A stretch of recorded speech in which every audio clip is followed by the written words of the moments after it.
Today on Singles Court, Glen's drumming, Martha's slumming. She likes to come to my shows and hang out with my friends, but she never brings me out with her friends at all. And now he's playing solo. If it's just going to be all girls, then he obviously won't be invited. You can't judge a punk by his lover. I don't have a problem with people having a problem how I look. I'm fine with who I am and how I look. And Cassandra's plugging the public loving. We do it in the restaurant washrooms. We do it anywhere we are. I'm not afraid of my body. But close encounters of a carnal kind have cooled Seth's passion. She insists on opening the windows, raising the blinds, turning the lights on. We're gonna get arrested one of these days. Listen,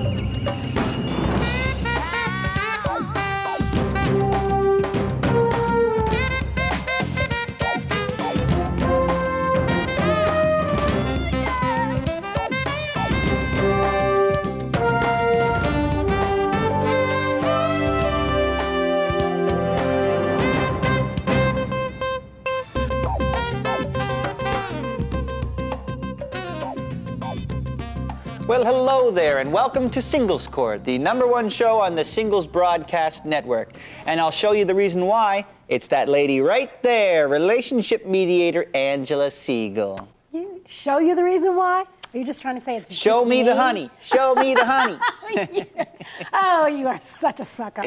Yes, I am. Okay, I could suck up all day, but we have to get down to business. In our studio today, we have a couple of singles. They are Martha and Glen. Martha is a PR account rep, and Glen is a drummer in a hardcore band. Really? Yes, and they met about 8 months ago at one of Glen's gigs, and I guess Martha really dug the beat because they've been seeing each other since. However, Glen has a bit of a complaint, and that's that he doesn't think Martha takes him seriously enough to introduce him to her friends. I call this the case of the absent friends or peer pressure. Well, Glen, it sounds like you have a problem with the fact that you don't really know any of her friends, so what's going on? Well, it's culminated to a big problem now. I mean, 8 months of a relationship, you expect to meet people that are in the rest of your girlfriend's life. And so far, she likes to come to my shows and hang out with my friends, but she never brings me out with her friends at all. And I never get invited. Okay, that's not true. My parents just had a 30th anniversary party, and he came to that. And I have a friend, Sue, from work, and she comes to all the gigs with me all the time. Okay, so he's met your one friend and 2 parents. That'd be 3 people. Well, there was like a ton of people at the 30th anniversary I've had more party. people at my house for Thanksgiving. I mean, 3 people's not a lot. Okay, but the main thing is that I work 9 to 5. I work every single day during the day, and he usually rehearses at night. So, this is true. I'm always going out with my friends at night, and I usually assume that he's working, so I just make plans. See, that's the problem. She assumes and she makes plans, and she doesn't ask me, because we do have some kind of days off. Our schedules are different. I rehearse at night. She works during the day. All the time. But it's all right. When we have time off, we don't go out socially with her friends at all. At the Christmas time, I had an office party at Christmas time, and he came to that, and then for like a week I had to listen to him complain about how boring and how corporate it was, so as if I'm going to keep asking him to come out with office people because... Okay, well, I have a question. To this Christmas party, this office Christmas party, like, was he dressed like that? Well, yeah. Same hair? Yeah. That must have been interesting. Yeah. Did you have a problem with, I mean, obviously, not to pass judgment on you, but if someone walked into a corporate Christmas party wearing a Christmas tree on their head... They'd start hanging bulbs and tinsel on him. It has to draw some attention. Okay, I understand. I look different from a lot of other people. People have a problem with how I look. I don't have a problem with people having a problem how I look. I'm fine with who I am and how I look. So, and I figure that someone that's dating me shouldn't have that problem. Another thing is that... Okay, but what happened when... Let's just talk about the Christmas party. Because I think you have to be realistic. You work for a corporation. Yeah. He walks into the Christmas party looking like that. So tell me about the atmosphere or what happened. Well, I don't... It was fine. It's just that he thinks that sort of thing is boring because it's so corporate. So you have a problem with I want to make another point about... I went to an all-girls school, and it was a private school, so I have a ton of girlfriends, and we're always going out, just the girls. See, so I'm always going out with girlfriends, and I mean, if it's just going to be all girls, then he obviously won't be invited. Well, and so but he's always complaining. That doesn't sound that doesn't make sense to me. I'm sorry, it doesn't. It's always girls. What is it? What about? But I mean, I went to an all-girls school. Most of my friends are but girlfriends. you're not in school anymore. Okay, I know, you're out of school and you have a real job and a real life. Okay, so that doesn't hold water. When you are doing your normal everyday activities, why don't they include him? Well, I don't know. You know. She knows about excuses. Is all she knows about. Okay, but I'm always with him when he's at his gigs and stuff. I always bring what he's saying is my friend Sue. No, Sue, boo-hoo. What he's saying is that he's not getting the same thing from you. He's saying, I've introduced you to my friends. You've been to my band gigs. I know Sue and your two parents. And you're trying to tell me that that's all you have in your life. Everybody else came from your all-girls school. And it's not true because I know she goes out. Even if it is true, it doesn't make sense. But she always goes out on the days that she knows I have something to do and I have somewhere I have to be. That's when she goes out with mixed company. It's not the girls' night out that night. It's always with mixed company. If he has something, as if I make plans to go out with mixed company just when you've got something going on. It just happens. Martha, here's my question. Here's my question, okay? It's been 8 months. Yeah. The fact that you've only introduced him to 3 people versus lots of people that he's introduced you to. Call me crazy, but the scales are tilted. You need to help me understand. You went to the all-girls school and your parents paid good money. Help me understand how you level it out. Well, see, she can't, because all she has is excuses and all these things that she makes up. It's never excuses. I want to know the truth. I want to know why she's not bringing me out. Why do you think? Take a wild guess. After all this time, I'm starting to feel a bit unwanted when I never get asked out to come with her friends, which makes me feel bad. But however, I also, maybe I'm thinking in the back of my mind that maybe she's flirting with someone, she's got a crush on someone that goes out in this mixed company. She doesn't want me to bring me along because I'm gonna meet him and find out what's going on. Like, I don't know. So back to my question, because you gave me like 2 different things, I guess, that you're thinking of. One, you think she may be having a relationship with somebody else or be flirting with somebody else. Okay, and wait a minute. And the other was what? Just that I feel left out, just in general. Just the whole point. I mean, both points are the same. I think I fell asleep in between the two. Right. Okay, but so those are his 2 reasons. So you answer to that. Well, there is no way that I am seeing anybody else. I love him so much. I am so true to him. And there would just be, I'm not that kind of person. I don't know if you have girlfriends maybe that you hang out with or those kind of people, but that's not me at all. Okay, so that's not you, so you wouldn't do that. No, okay. I wouldn't. So now we know you wouldn't do it. We've established that. So you're this wonderful, upstanding person. So we're back to the same point. Why? How come he hasn't met any of your friends? Why? Well, does this feel like, am I on a merry-go-round or what? Yeah, it keeps going friends, like this. Everybody is just very conservative.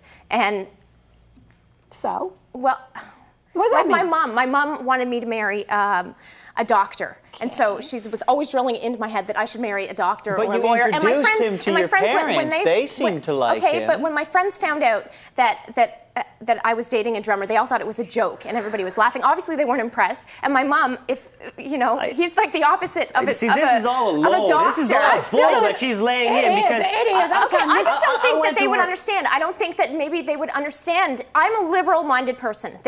They're just not. They're not as liberal-minded as I am. Maybe they're not. She says this, but she mentioned before. She brought me along to the 30th anniversary party of her parents. I sat in the corner and talked to her dad for 3 hours about how he used to play drums in the military. The man knows so much about drums you would never know. He says he thinks I have guts for following my dream and my career path, and he wishes he could have done that. So your dad has no problem with me. Okay, I know that, and I never said that you didn't get along with my dad. Explain to me, because you're giving me a bunch. I mean, he called it bull. I'm going to be a little nicer and call it fertilizer. I don't get it. I do not get it. You're sitting here giving me all these reasons of why everybody else thinks this, that, or the other. What do you think? I don't see the reason for throwing people together that just obviously won't mix. I'm fine with it. I'm fine with the way he dresses. I love him. I love that he's not your stereotypical rock and roller guy. No, you love to have him at your whim when you want to, but when it comes to the reality of living the life, you don't want to live it. She doesn't want to share the relationship. I don't want to put him through the embarrassment. You have your nose so high in the air. I hope it doesn't rain because you'll drown. I'll be back with my resolution.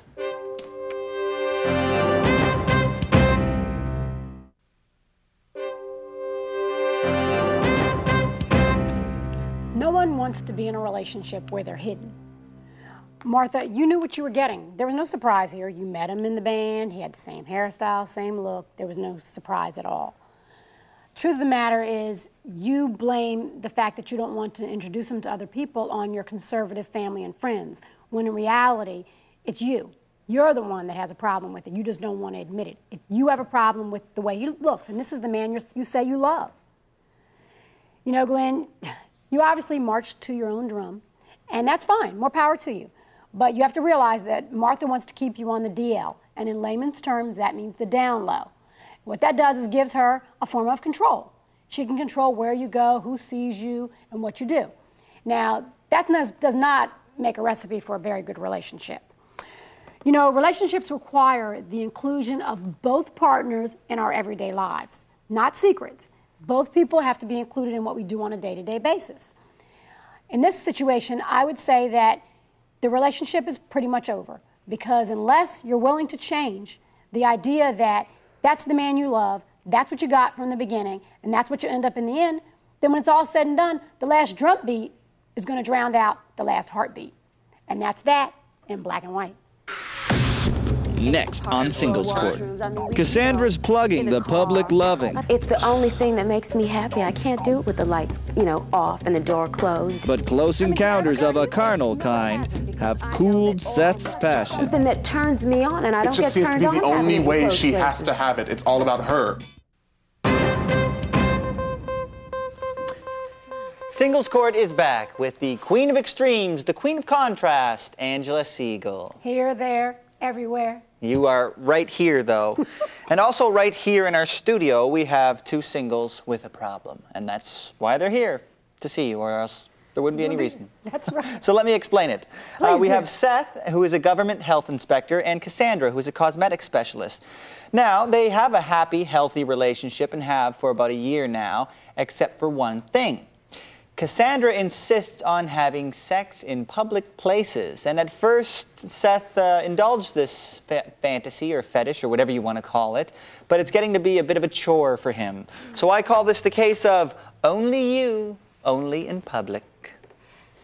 Well, Cassandra, you have to admit that's a little different, let's say, having sex in public places. Well, it's the only way I work, Angela. I mean, Work. It's the only thing that makes me happy. I can't do it with the lights, you know, off and the door closed. And well, let me make sure I understand you correctly in terms of when you say public. When you say public, do you mean like in the park with everybody watching? Do you mean in public places? What do you mean? We do it in the restaurant washrooms. We do it in anywhere we are, you know, any department store washrooms. I mean, you know, in the car. I mean, Angela, you know. Let me just... It was never a problem for Seth before. I don't know what, his problem it's something you always required. Is that what you're saying? Yes. Can I start off by saying that Cassandra is one of the most beautiful, vibrant, energetic, sexy women I've ever met in my life. You ain't lying. She's vibrant. And she brought so much fun into my life. Yeah, I bet. And she has a very healthy sexual appetite. There is nothing wrong with that. Yeah, I know there's nothing wrong with that. But this having it in public all the time, it's getting Let's clarify. You never had a problem with it before. Well, let's clarify all the time. Would all the time mean every single time you've ever had? Every single time we've had sex. And you don't it wasn't a problem before. So if you're at home watching a movie together and you're starting to feel a little frisky, you gotta run to the corner store? Not necessarily. We just, you know, no, then we retired to one of our bedrooms where she insists on opening the windows, raising the blinds, turning the lights on. We're gonna get arrested one of these days. Listen, I am not afraid of my body or people seeing us. Well, there is nothing wrong with it. Okay, well, if there's nothing wrong with it, why do you get such a thrill out of it? That's a question. Well, the thrill I get comes from the fact that he can't control it. I am in control. Oh, I will always be in control, and that's the way it's going to be. Can't control it. I don't understand. I mean, you all are just like freaking me out. So you have to really explain to me because call me old-fashioned or stupid, but I really don't get it. Listen, I am not afraid of my body. Of people seeing us. Well, then why don't you get a contract with Playboy? I don't understand why you have to have sex in public because you're not afraid of your body. Well, because it's something that turns me on, and I don't get turned on. It just seems to be the only way she has to have it. It's all about her. You know, it sounds like that. But in her defense, you knew what you were getting. It's always been like that. Yes, it has. So at what point did you think it would change? When this relationship progressed that one step further, you know, we've been, like I said. What would that one step be? Outside in the mall? I mean, what is the one step? Okay, once the physical part of the relationship came into play. Which was what? How soon was that? In the beginning. So I don't understand. Let's define beginning. Like, did you all meet in the, you're a health inspector. Did you meet when he was inspecting the meat and the next thing you know, you were in the meat? Within the first couple of weeks that we met, I approached Seth on the job and he didn't have a problem with it. So you all had sex at that moment? Yes, we did. Yes. So the relationship really was based on public sex from the beginning? He knew. The first couple of times, it was fun. and I enjoyed it. I got a great big kick out of it, but it became tired and twisted, and it turns into something ugly. Well, to me, it started out there. Cassandra, please explain to me why it must be in this public environment, window open, skylight. Why? Because I must be in control, and Seth knows why do you that think you're in control? I don't understand that. I need to be in control. But why do you think you are? Because I don't understand. I am in control. I can control Seth. If What I are can you control controlling? where and when. Why is Seth it about and I have control, sex. Cassandra? Because I will not ever let anybody control me ever again. But how is that? I don't understand why you think that's control with the window open. It is. What are you controlling? Men are possessive. You should know that. Oh, what are you controlling, though? That's what I understand. I am controlling Seth. I am controlling every man that I have ever been with. If I can, and you're getting a great big kick out of this, aren't you? Yes, I do. Oh, I don't see what control you think you have, because by having the window open, what does that do? Listen, besides get wind on your butt. Men are possessive, and all the men that I have ever come in contact with have tried to possess me. Not me. So your answer to that is having sex in public places? Yes, if I can control where and when we have sex, I know that I am in control, and that he will never, ever, ever possibly try and control me. Have I ever tried? Who has tried? Because obviously you have this. Very many men before have tried. Well, maybe you picked the wrong many men. Well, I mean, did that ever occur to you?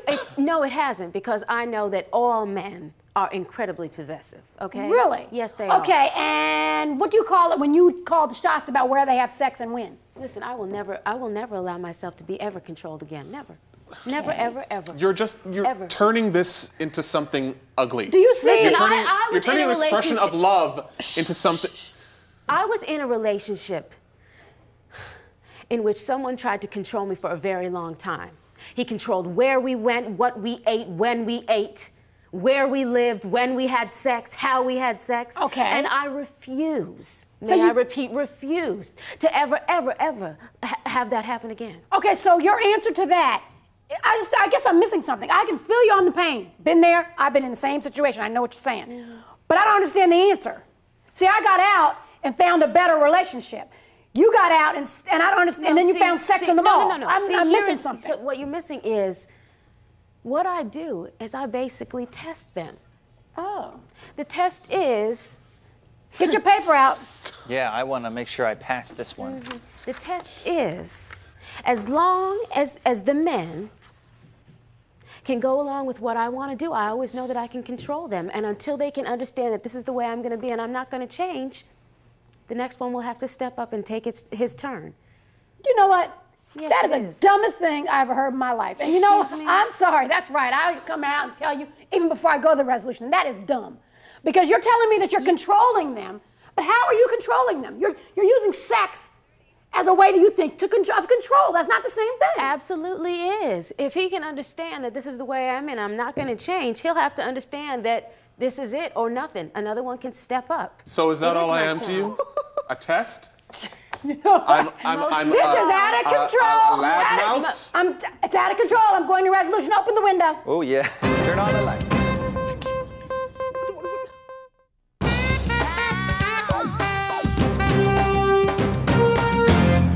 You know, control is a goal that few people admit, and amazingly, you had no problem admitting it. Seth, you got more than you bargained for, didn't you? You knew who you were getting involved with. Yes, she did tell you right from the very beginning. Yes, she did. And I think you sort of hoped that you could take it from that to a higher level when it started in the gutter, and that's where it was going to stay, in the gutter. Yeah. Cassandra, you keep telling me about control and control through sex.